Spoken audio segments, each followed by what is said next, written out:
まあでももう35度ぐらいです、今。気温ね。もう非常に過酷な。もうやめてもいいなくなんないんだけど。1日で使った分を1日で充電できなければ、次の日使えないんだよね。菊新チャンネル、始まるよ。はい、皆さんこんにちは、菊新チャンネルです。いつもご視聴ありがとうございます。いよいよ夏本番となってきました。リチウム化したね、こちら、バンテックコルトバンクスのエアコンのね、稼働時間をね、見ていきたいかなと思います。どんどん気温が今ね、上がってるんです。やっぱエアコンの稼働時間、今32度ぐらいの気温になっております。時刻がね、現在時刻11時36分ということで、これからね、ますます気温が上がってくるかなと思います。車内ももわっとする。じゃあちょっとエアコンをかけていきますか。まずどういう環境にしよう。フロントはこのままにしよう。断熱は張らないようにします。間仕切りカーテンだけここにしようかな。で、窓はどうする？開けたままにしとく？うん。窓開けたままってシェードを閉めずに、はい、やっていきたいと思います。これだと光が入ってくるのね。で、現在状況ですけど、バッテリー 100% で、入力 0% です。はい。ソーラーパネルを切った状態。ソーラーパネルあると、やっぱりソーラーパネルの大きさに結構影響されます。この車 200W のソーラーパネル積んでるんですけど、ソーラーパネルなしの場合どのぐらいかっていうのをね、やってみたいと思います。実際、寝るのは夜なので、人間であれば夜何時間使えるかっていうのを可能性として、調べた方がいいんだけども、昼やる理由は、例えば、ペットなんかを車に置いた場合に300アンペアで何時間持つか、何時間観光していられるのかっていうところ、ね、見ていきたいと思います。はい、今回リチウムイオンバッテリーは、オンリースタイルさんのね、300アンペアのバッテリーをね、使っていきたいと思います。車内の温度は33度6分まで上がってきたね。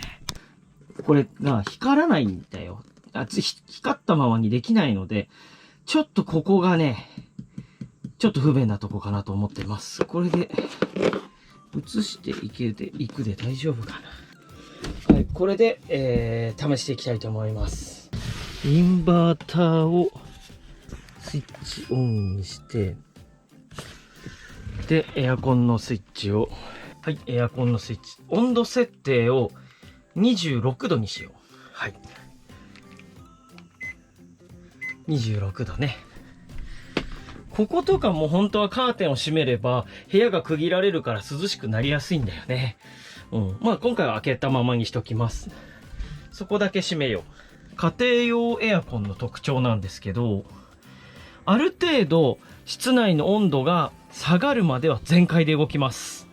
この室内の温度がある程度一定の26度設定になると弱まりますので、そこから電気の消耗は少なくなると思います。それをね、見ていけばいいかなと。まずは室内が涼しくなるのに何分かかるかというところですね。ドア閉めてやっていきます。暑い。で、バンテックのエアコンはこのダイネットっていうこのソファーのスペースの上についてるのね。これね、後ろについてる車とここについてる車があって、でそれぞれやっぱり良し悪しです。はい。ここについてる車だと直噴来るから体が冷えるのはあっという間なんだよね。ただベッドの方に冷えた空気が行くのにはちょっと時間がかかる。サーキュレーターとかあった方がいいかなという感じです。はい。ただ体感はね、気持ちいい。現状、ただいま750ワットで全開で動いておりますね。これが果たして何分後に何度になるのかっていうのをね、見ていきたいと思います。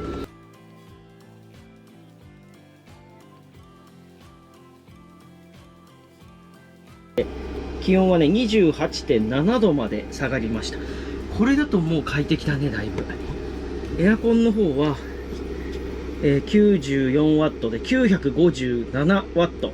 94% で957ワットですね。はい、全開でまだ動いております。湿度がね、だいぶ取れたので、中はもうだいぶ快適だね。28度ぐらいだと快適ですね。家庭用エアコンはやっぱパワフルだから、もう一気にね、気温が下がりますね。で、まあ比較的車自体もキャブコンなんでね、断熱性が非常に高いので、エアコンの効きはめちゃくちゃいいですね。はい。車冷やしてない状態からのスタートですからね。では引き続き見ていきたいと思います。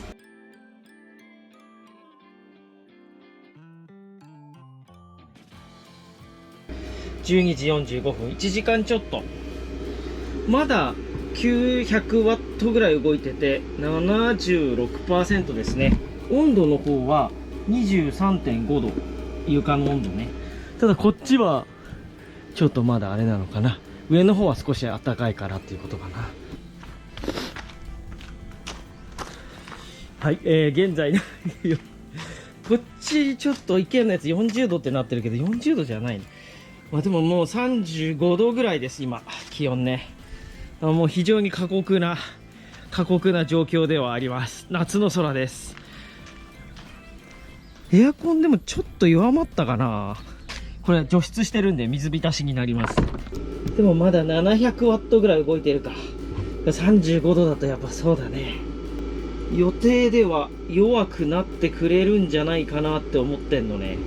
どんどん気温がもう今現在これ 23.6 度ぐらいになってるから、ほら下がってきた。こっからですよ。こっからどのぐらい持つかなんだよね。うん。あ、ほら。インバーターのファンも弱くなって600ワットを切ってきましたね。来た。下がってきた。あ、ついにインバーターのファンが止まって、こっちのね、部屋の温度が一定になったから弱運転になってます。動いてんだけど弱運転になってる。1時間半で 74% まで来たので、このペースでいくと5時間6時間しか持たないんだけど、こっからは持つんじゃないかな。耐久です。さあ、試していきましょう。炎天下のね、この35度の気温の中、どのぐらい持つでしょうか。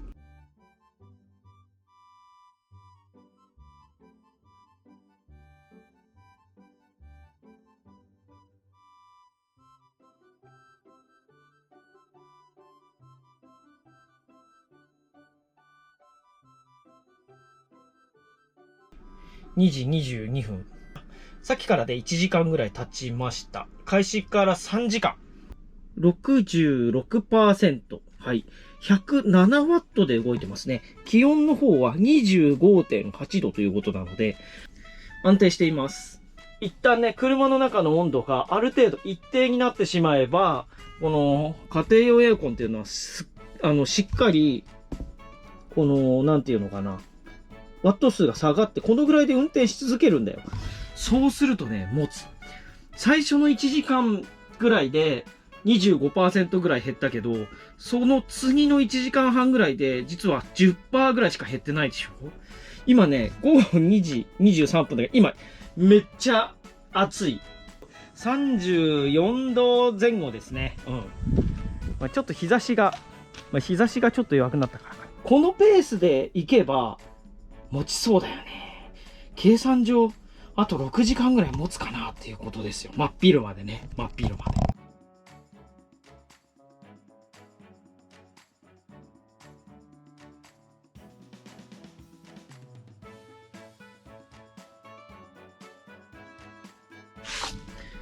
はい。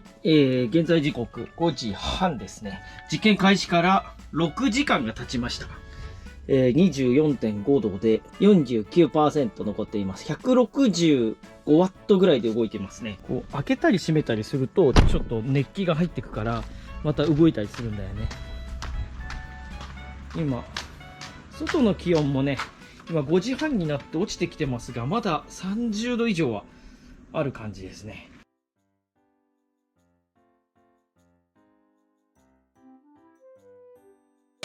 はい。だいぶ暗くなってきましたね。現在時刻、間もなく夜7時 45%。なくならなくなってきたよ。161ワットだから。今電気つけて161ワットだからね。電気消したらなんぼ ?140、126だからもうずっと最低で動いてる。よしと。どうなったかな。ほう。よ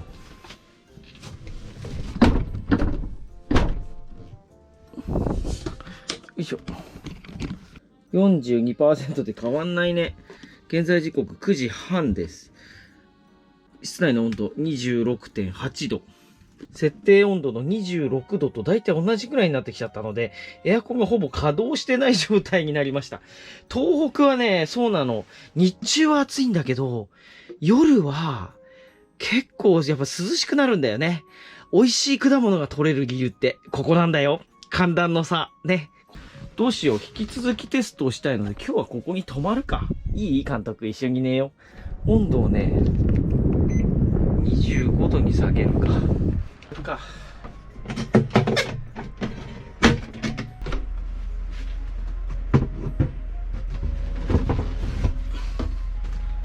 おいしょ。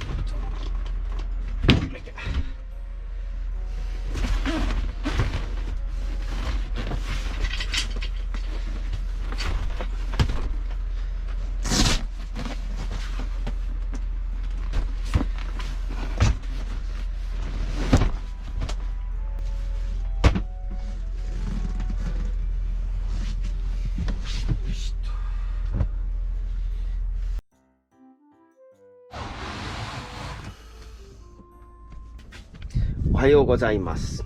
寝すぎです。はい。バッテリー 25% ですね。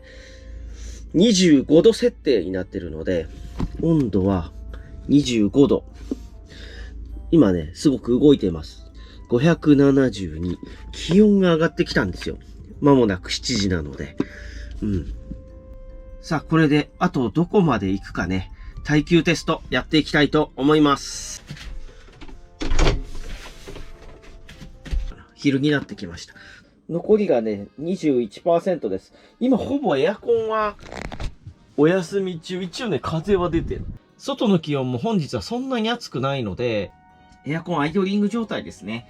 あと2時間で、一応24時間回るということになりますので、24時間までチャレンジしていきたいと思います。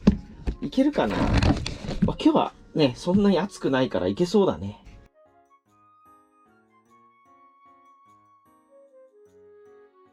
はい、現在の気温はね、29度というところですね。はい、10時18分になりました。今、どのぐらいで動いてる？今、138ワットで動いてますね。冷風がね、出てきてます。気温が上がってきたので、黙ってるとね、車内の温度が上がってくるようになりました。はい。残り 20% いけそうだね。気温の方は 24.3 度でね、ずっと安定しているようです。このままね、残り1時間、様子を見てみたいと思います。頑張れ！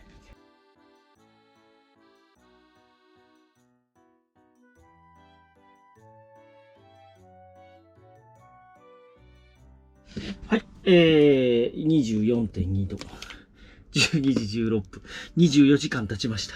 今ね、127ワットで動いてます。18%。もうやめてもいいなくなんないんだけど。ちょっとね、外は蒸し暑い雨が降ってきたので、気温はちょっとこれでまたちょっと下がるかな。さっき30度ぐらいだったんだけど、27、8度ぐらいまで落ちてくるかもしれないね。よし、じゃあ、模型シリーズでも撮影するか。バッテリーが全然なくなんねえからさ。ちょっと撮影をするので、すべての電気を高々とつけました。なので、ちょっと消費電力が上がるかもしれません。はい、皆さんこんにちは。キクシンチャンネルです。いつもご視聴ありがとうございます。ロボットできた。ロボットできて、気温はいつも通り 24.3 度、午後3時38分。ついに残り 9% までやってきました。ちょっと蒸し暑い。風はね、こう出てるんだよ。ほら。そう。ずーっと動きっぱなし。もう、21、11、12、1、2、3。今28時間稼働中です。はい。ちょっと最後まで頑張ってもらおうかね。せっかく残り 9% まで来たから、最後まで頑張ってもらいたいと思います。ちなみにちょっとだけ雨がパラッと降りました。現在気温はだいぶ涼しくなってきたね。27度ぐらいです。夕方5時、2日目の夕方5時になりました。気温は今ドアをちょっと全開にしてるので、25.6 度。残り 8% だね。ちょっと気温が下がってきたので、昨日よりちょっと涼しいんですよ。このままだと、明日の朝まで行っちゃうよ。明日の朝まで行って、例えば40時間動きましたって言っても、それ現実的じゃないからね。やめようと思います。ただね、昨日昼前、昨日はもうほぼ日中は30度超えの天気だったので、すごいよく長持ちすると思いませんかね。今回情報をおさらいしておきましょう。この前交換したオンリースタイルさんの300アンペア、3750ワットアワーですね。3750ワットの電気を1時間使う。100ワットの電気を37時間、37.5 時間使えるということですよね。300アンペアの、エアコンだとこのぐらい効くよっていう感じですね。結局ね、日中から夜まで夜通しで回っちゃったねっていう感じだよ。今後何アンペア使えばいいかなっていうのを検討される方は参考にね、していただけると思います。ちなみに、一般的に言われてるのが、鉛300だと、エアコン仕様の場合は、だいたいね、半分ぐらいって計算した方がいいよって言われています。50% ぐらいまでしか使えない。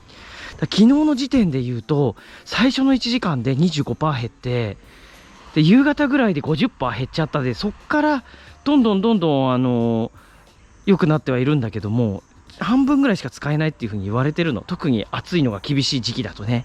だからちょっとそこら辺、鉛の人は大体半分、6割、7割、半分ぐらいで考えてもらえればいいのかなと思います。でね、ここから大事なことがあるんだけど、このバッテリーの何ワット、何時間使える、エアコン何時間使えるっていうのは、もちろんそのバッテリーの容量っていうのも大事なんだけど、それだけじゃないところにも要素があるのね。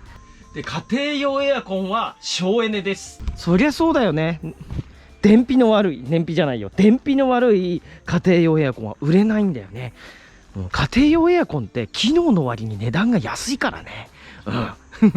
家電、たくさん売れる家電だから機能の割に値段が安い。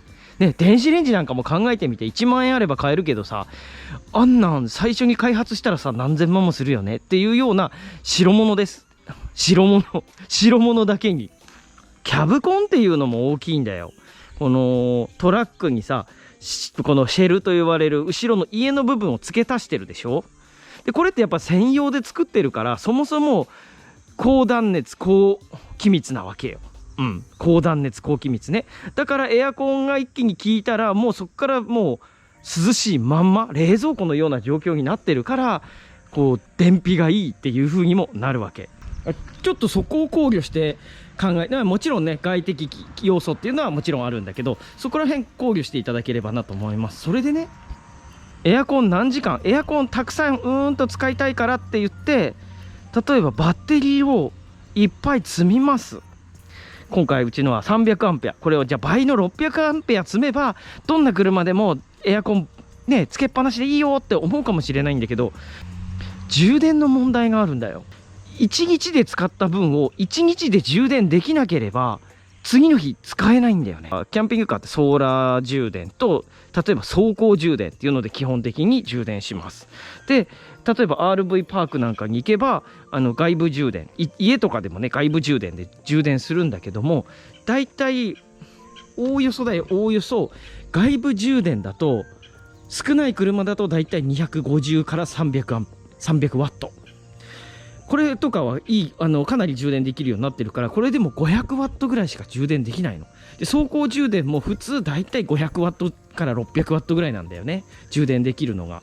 そうすると、例えばこれ300アンペアのバッテリー3760ワット、600で割ると6636だから6時間ぐらい走り回ったりすれば満タンになるんだけど、6キロのバッテリーを積みました。